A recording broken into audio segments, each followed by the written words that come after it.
వృద్ధులు పిల్లల మధ్య నా కుమారుడు ప్రేమ్ వర్ధన్ నాయుడు జన్మదిన వేడుకలు జరుపుకోవడం ఆనందంగా ఉందని సంతకవిటి మండలం వాల్తేరు గ్రామానికి చెందిన గురుగుబెల్లి స్వామినాయుడు పావని దంపతులు గురువారం అన్నారు.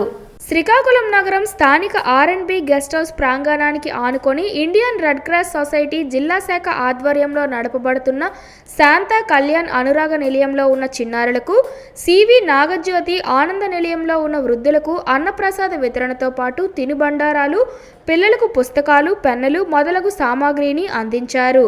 అనంతరం రెడ్ క్రాస్ చైర్మన్ చేతుల మీదుగా ప్రశంసా పత్రాన్ని అందించి స్వామినాయుడు ఆలోచనలకు చేసిన సహాయానికి కృతజ్ఞతలు తెలిపారు. నేటి దాత గురుగుబెల్లి స్వామినాయుడు మాట్లాడుతూ, పిల్లలకు చిన్ననాటి నుండే సేవా మార్గాన్ని ప్రతి తల్లిదండ్రులు అలవాటు చేయాలని, అప్పుడే వారికి సేవా బీజం ఏర్పడుతుందన్నారు. ఏమీ తెలియని చిన్నారులు, నిస్సహాయ వృద్ధుల మధ్య జన్మదినాన్ని జరుపుకోవడం సంతోషాన్నిచ్చిందని, ప్రతి ఇంట్లో చిన్న చిన్న వేడుకలకు వృధాగా ఖర్చు చేసే బదులు అనాథ పిల్లల మధ్య, వృద్ధుల మధ్య జరుపుకుంటే వారి ఆనందానికి అవధులుండవని, మనకి కూడా ఆత్మ సంతృప్తి కలుగుతుందన్నారు.